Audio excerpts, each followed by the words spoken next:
Here we're going to look at configuring EIGRP with IPv6. So first we'll look at the commands and then we'll look at our topology. And we'll do that a few times and I'll just point out a few differences. So the first thing we have to do is enable IPv6 routing using the IPv6 unicast routing command. Then we need to create the EIGRP process and assign it an autonomous system number using the IPv6 router EIGRP autonomous system number. Not that different, right? We used to, globally with IPv4, we would just have used router EIGRP autonomous system number, right?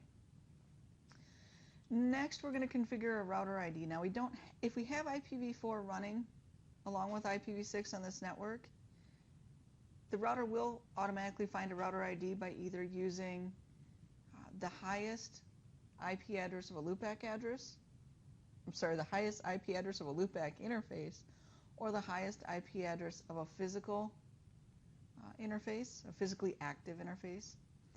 The router ID used in IPv6 is still 32-bit, so if you don't have any IPv4 interfaces, any IPv4 running, it can't find it automatically. And since on our network that we're going to build real quick, we don't have any IPv4 running, we are going to specify the router ID.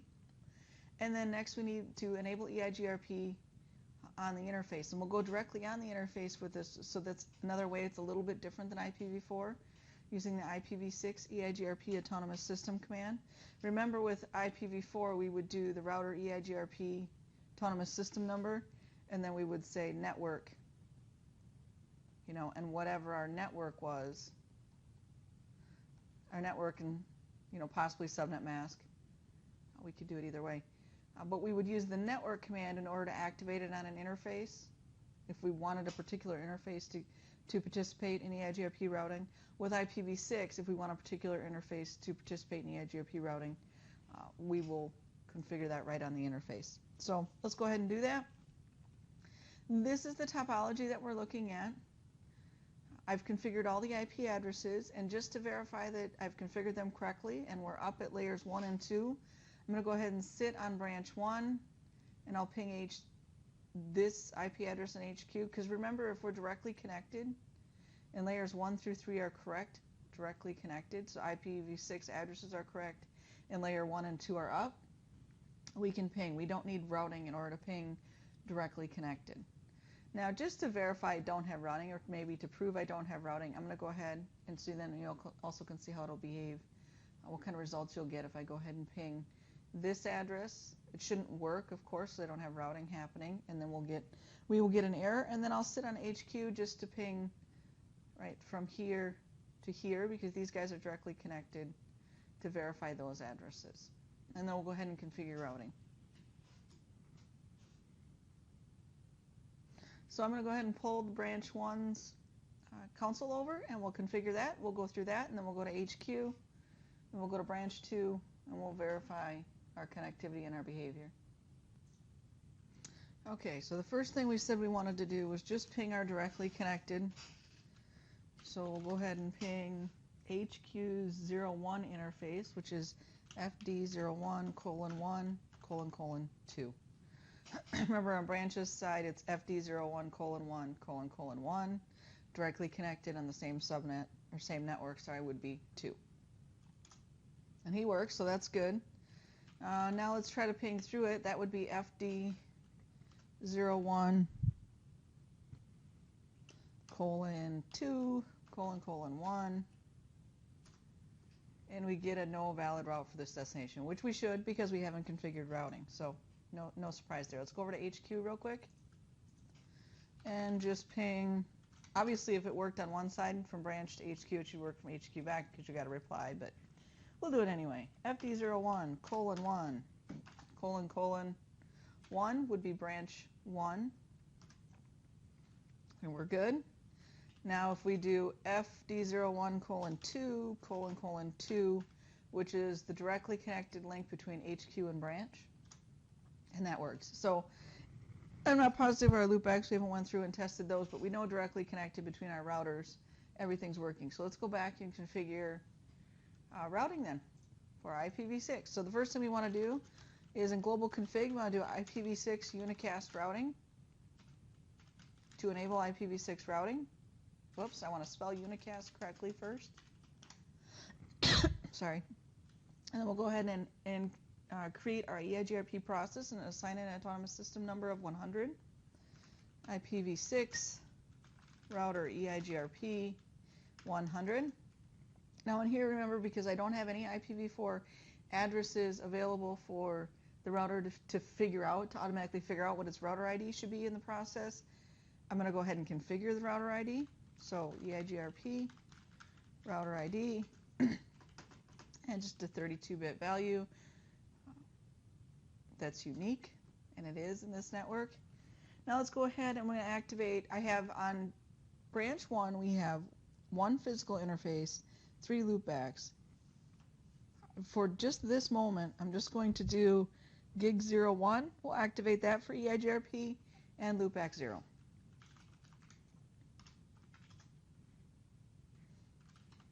IPv6 EIGRP and our autonomous system number of 100.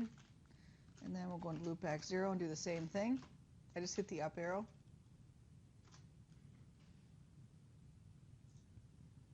Now let's go ahead over to HQ.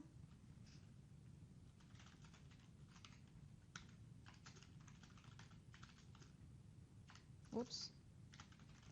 And enable the IPv6 routing process. Create the EIGRP process on the router. IPv6 router EIGRP 100.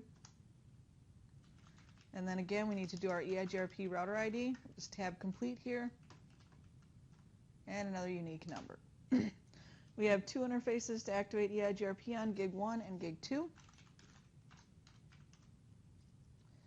IPv6 EIGRP 100 and gig 02. Oh, and you can see before I keep going that we have formed our neighbor relationship now with we formed our neighbor relationship or our adjacency with branch 1.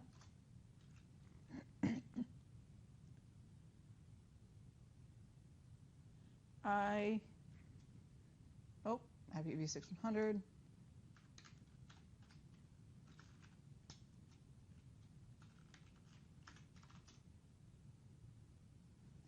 And now it's activated for both gig 0 and gig 2.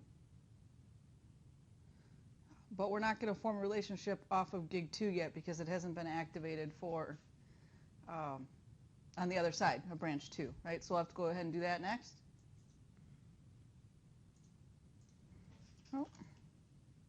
All right, so on branch 2, global config, enable IPv6 routing, create the routing process,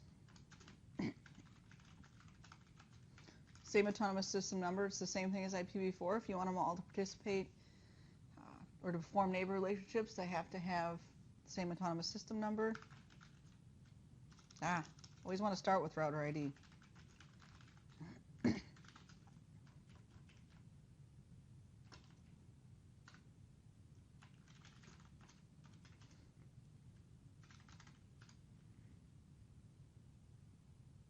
IPv6 EIGRP 100 was our autonomous system number, so do that on gig 1, and then we'll also do it on our loopback 0, and you can see now that we've formed our neighbor relationship with HQ here.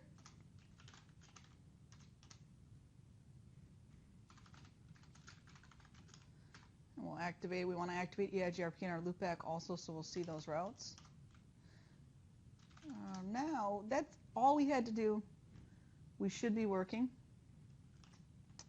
Let's do a show IPv6 route to see our routing table. And in fact, if you remember correctly, so now I've already kind of went through it once, but directly connected don't use, right, the routing process. They show up as directly connected.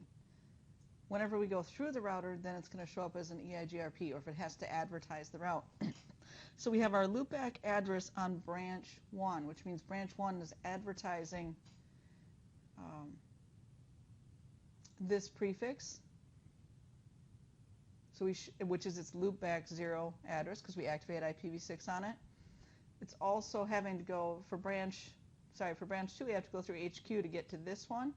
So it's also advertising through EIGRP. So we are actually working. We're working pretty good. The thing to notice is that this via, remember we're used to seeing via, and we're used to seeing some IPv4 address that we've configured on our network. With IPv6 instead, it uses its link local address, the next hop link local, well, I shouldn't say it, uses its link local address to form neighbor relationships. And so when we advertise in the routing protocol, in the routing table, it'll use the next hop link local address as the via, right, as the next. So how do you get to this route? Through this link local address, which is the next hop address going out this interface. You could, let's just move over to branch 1.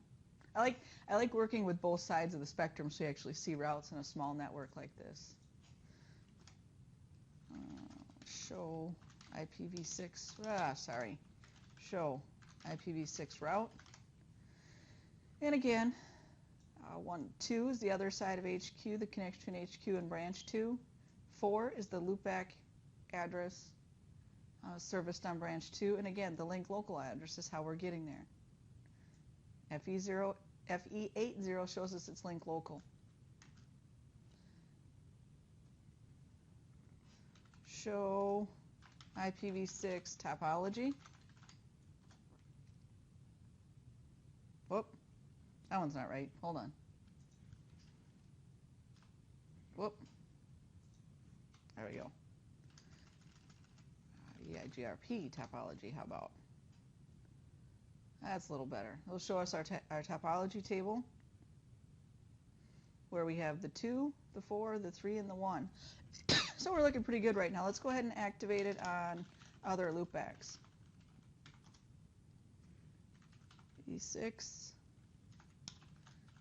Oh, what I wanted to notice, I'm sorry, I'm jumping, is that in fact our other loopbacks, even though we have EIGRP process configured globally, we have not configured our other 2 loopback interfaces to run EIGRP.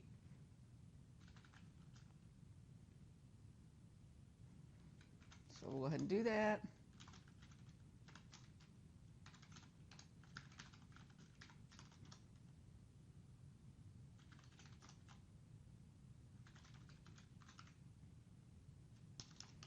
Show IPv6 EIGRP. Now once you do that, now I did a show IPv6 EIGRP topology. See, this topology shows what's running in EIGRP, correct? Now that we've added our additional loopbacks, we now see the 5 and the 6 interfaces. And if we go over to branch 2, we should also see them in the routing table, and we do. Okay, so a couple ways it's different. One thing you can do is, do I really know where this address is? So when I'm trying to figure out in a much larger network possibly what's going on, I say, well, I can get to this network via this link local address. Do I really know where that is? Maybe it's not really all that intuitive, so you might want to explicitly configure link local addresses, and you can do that by going into the interface. So let's do int gig 0/1. Then we do an IPv6 address and whatever our link local address is that we want to use. Let's use :1, :1, and then tell it that it's link local. Okay? So now I've explicitly, instead of the router automatically coming up with a link local address for branch 2's gig 01, you can specify, use this link local address, because I can put this in my documentation. It's a little bit more intuitive maybe, and it's a little bit shorter. And now when I get a route on the other side that says via FE801 ::1, I should know that it's coming from branch 2. We went down for a minute. We brought our adjacency up. Let's just make sure. Let's verify. So we'll go back to branch 1. And let's do a show IP route.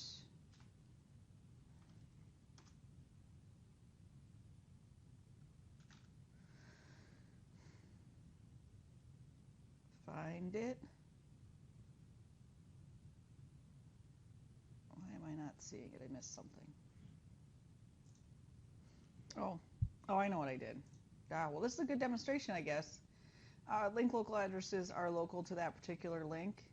So let's go back. Let's go to HQ and do a show IPv6 route. Now I should see what I want. Right? There we go. Whew. You're a little worried about it. Local to this link between HQ and branch 2, HQ learns about the 4 network via this new link local address that we configured. Okay? This is correct. We understand this. It's intuitive to us. It's a little bit easier to read. Now let's go over to branch 2 and figure out why we didn't see it there.